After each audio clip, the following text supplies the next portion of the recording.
আজকেও আমি এসে গেছি তোমাদেরকে গল্প শোনাবো বলে। আজকে বেদ পুরাণের গল্পে আছে দক্ষ যজ্ঞের কাহিনী। প্রজাপতি দক্ষ, কে না চেনে, তাই তো? প্রজাপতি দক্ষকে, সেই দক্ষ যজ্ঞের কাহিনী আজকে আমি নতুন করে তোমাদেরকে শোনাবো। তোমাদের নিশ্চয়ই ভালো লাগবে। প্রজাপতি দক্ষ, বিশ্বে সবাই তার প্রজা, তাই তিনি প্রজাপতি। দেব সমাজে তার খুব প্রভাব ও প্রতিপত্তি। তার 16টি কন্যা, বড় বড় দেবতাদের সঙ্গে এই কন্যাদের বিয়ে হয়েছে। ধর্ম, অগ্নি, রুদ্র, মহাদেব তার জামাই। মহাদেবের সঙ্গে হয়েছে সতীর বিয়ে, কিন্তু বিয়ে হলে কি হয়?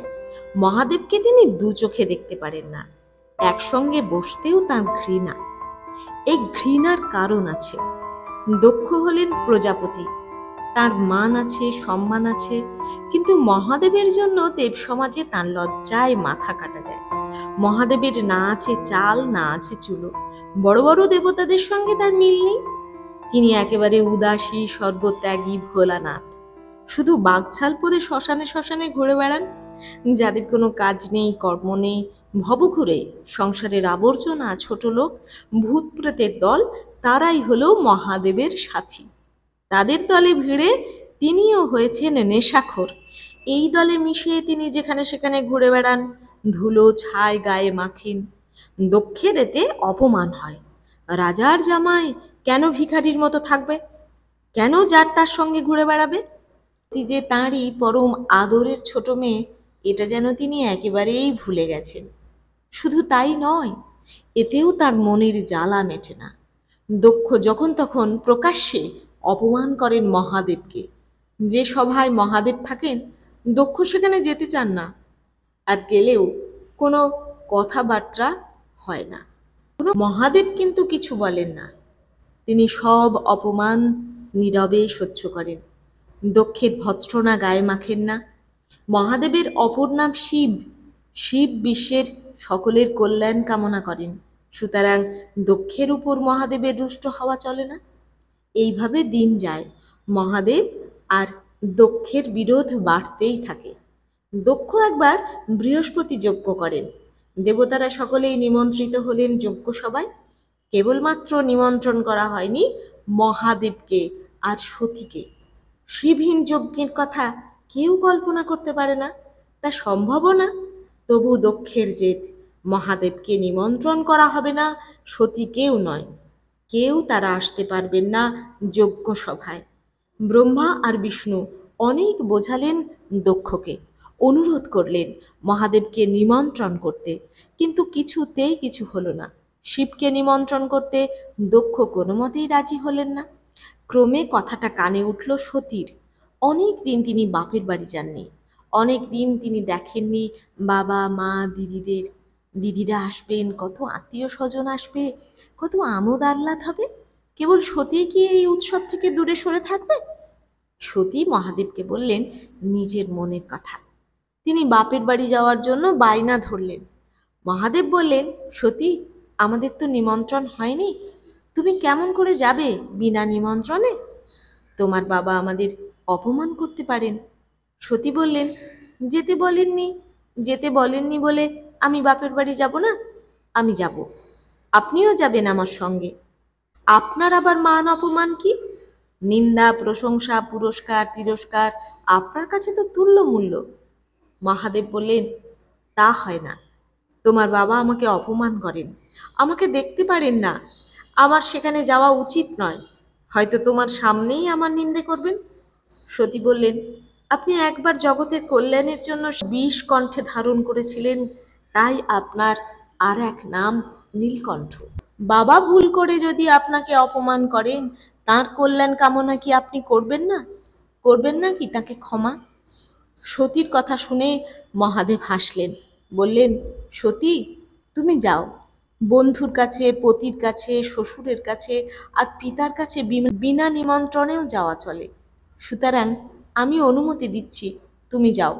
আমি এখন যাব না, যদি দরকার হয় পরে যাব। সতী আর কি করেন, একাই রওনা হলেন বাপের বাড়ি। মাকে রওনা হতে দেখে শিবের অনুচররা সঙ্গে সঙ্গে গেল। তারা তাদের মাকে একা যেতে দেবে না। পথে যদি বিপদ আপদ হয়, যজ্ঞশালায় যদি কোনো বিপদ ঘটে, তাহলে তাদের মাকে রক্ষা করবে কে? সতীকে পুরোভাগে রেখে তারাও চলল নাচতে নাচতে, হাসতে হাসতে, হৈ হৈ রই রই করতে করতে। সতী প্রবেশ করলেন যজ্ঞশালায়। যজ্ঞের বিরাট আয়োজন, একমাত্র ব্রহ্মা আর বিষ্ণু ছাড়া সব দেবতাই নিমন্ত্রিত হয়ে এসেছেন। শিবহীন যজ্ঞে কেবলমাত্র ব্রহ্মা ও বিষ্ণু নিমন্ত্রণ পেয়েও আসেননি। সতীকে আসতে দেখে দক্ষ মুখ ফেরালেন। কোনো আদর নেই, নেই কোনো সম্ভাষণ, নেই কোনো অভ্যর্থনা। বরঞ্চ সতীর সঙ্গে ভূত প্রেতের দল দেখে তিনি খুব বিরক্তই হলেন। অবশ্য মুখে কিছু বললেন না। মা খবর পেয়ে অন্তঃপুর হতে ছুটে এলেন। মা মেয়েকে চুমু খেলেন। দিদিরাও এসে সবাই তাকে জড়িয়ে ধরলেন। আনন্দের কলরবে উৎসবভূমি মুখর হয়ে উঠল। সতীর চোখে জল, কিন্তু দক্ষ গম্ভীর হয়ে রইলেন। বাবার মুখের দিকে চেয়ে সতীরও দুঃখ হলো। সতী ধীরে ধীরে বাবার কাছে এগিয়ে গিয়ে বললেন, বাবা, আপনি যজ্ঞ করছেন বিশ্বের কল্যাণের জন্য। বিশ্বের কল্যাণকামী সব যজ্ঞেই শিবের আসন প্রধান, অথচ শিবকে নিমন্ত্রণ করা হয়নি। কেন আপনি এই শিবহীন যজ্ঞ করছেন? এ কথা শুনেই দক্ষ রাগে জ্বলে উঠলেন। যজ্ঞ সভাতেই তিনি চিৎকার করে বললেন, সে হতভাগার প্রতি আমার বিন্দু মাত্র স্নেহ নেই। সে দেবতাদের কলঙ্ক। তার যত ভূত প্রেত নিয়ে কারবার। সে শ্মশানে শ্মশানে ঘুরে বেড়ায়, নেশা করে, বাকছাল পড়ে থাকে। স্বর্গে দেবতার সমাজেও তার স্থান নেই। সতী জবাব দিলেন, বাবা, আপনি ঐশ্বর্যের গর্বে এইসব কথা বলছেন, কিন্তু শিবের ঐশ্বর্যের তুলনা নেই। তাঁর ঐশ্বর্য তো বিশ্বময়, অথচ তিনি সর্বত্যাগী। নিজের বলতে কিছুই তিনি রাখেন না। জগতের কল্যাণের জন্য আপনাকে বিলিয়ে দিয়েছেন। তাকে নিন্দে করা আপনার উচিত নয়। দক্ষ মেয়ের কথায় দমলেন না। আরো উত্তেজিত হয়ে মহাদেবকে গালিগালাজ করতে লাগলেন। সতী স্বামীরই নিন্দা সহ্য করতে পারলেন না। তিনি দক্ষের দিকে চেয়ে বললেন, আমি আর শিব নিন্দা শুনব না। শিব সকলের কল্যাণ করেন, তিনি আপনারও কল্যাণকামী। তাই বলি, শিবের প্রতি বিদ্বেষ আপনার শোভা পায় না। আপনি অপবিত্র।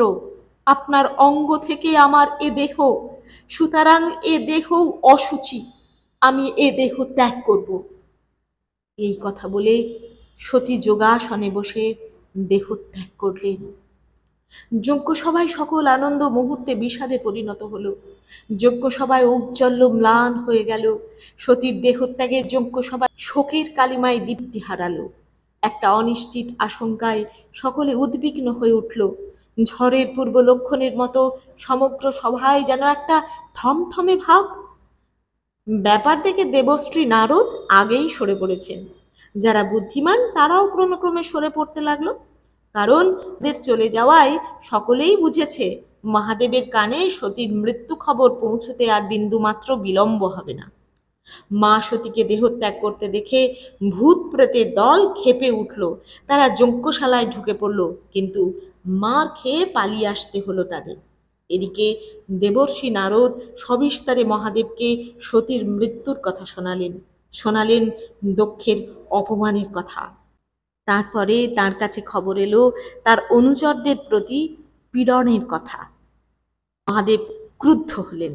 তিনি তক্ষুনি বীরভদ্রকে আদেশ দিলেন, যাও বীরভদ্র, তুমি যজ্ঞ পণ্ড করে এসো আর বধ করে এসো দক্ষকে। তোমাকে রুখতে পারে এমন বীর সেখানে কেউ নেই। শিবের আদেশ পেয়ে বীরভদ্র দল বল নিয়ে উপস্থিত হলো দক্ষের যজ্ঞশালায়। তাদের পদভারে পৃথিবী কাঁপতে লাগলো। পায়ের ধুলোই হলো 10 দিক আচ্ছন্ন। তাদের চিৎকারে কানে তালা লেগে গেল। সভায় তখনও যারা ছিল তারা ভয়ে কাঁপতে লাগলো। দেখতে দেখতে যজ্ঞশালা ভূত প্রেতের দলে পূর্ণ হয়ে গেল। একযোগে তারা আক্রমণ করলো সবাইকে। মারধর শুরু হয়ে গেল। সাজানো যজ্ঞশালা হলো বিপর্যস্ত। কেউ আর পালাবার পথ পায় না। শেষ পর্যন্ত বীরভদ্র নিজে দক্ষকে বেঁধে ফেললে। দক্ষ চেষ্টা করেও তার হাত থেকে রেহাই পেলেন না। ভূত প্রেতের দল যজ্ঞের উপকরণ চারিদিকে ছড়িয়ে দিয়ে নাচতে লাগলো, আর যজ্ঞের অন্ন, ক্ষীর, পায়স, ঘৃত, দধি, চিনি, মাংস প্রভৃতি দ্রব্য সকলে খুশি মনে খেতে লাগলো। যজ্ঞ লণ্ডভণ্ড হয়ে গেল। বীরভদ্র শেষকালে দক্ষের মাথা কেটে ফেলল এবং কাটা মুন্ডুটা যজ্ঞের আগুনে ফেলে দিল। সেটা পুড়ে ছাই হয়ে গেল। রাজবাড়িতে হাহাকার পড়ে গেল। দক্ষের স্ত্রী প্রসূতি মহাদেবের কাছে স্বামীর জীবন ভিক্ষা প্রার্থনা করলে। স্বামীর জীবন ভিক্ষা প্রার্থনা করে তাঁর স্তব করতে লাগলেন। মহাদেব যেমন রাগেন সহজে, আবার তেমনি খুশিও হয়ে যান সহজেই। তাই তার আর এক নাম আশুতোষ। মহাদেব তুষ্ট হলেন। মহাদেবের বরে দক্ষ আবার বেঁচে উঠলেন। তবে তার নিজের মুন্ডুটা আর পাওয়া গেল না। একটা ছাগ মুন্ডু তার কাঁধে বসিয়ে দেওয়া হলো। এই ছাগ মুন্ডু নিয়েই তিনিও মহাদেবের স্তব করতে লাগলেন। গল্প এখানেই শেষ হলো। কেমন লাগলো তোমাদের বন্ধুরা? অবশ্যই কমেন্ট করে জানাবে। আজকের মতো চলি।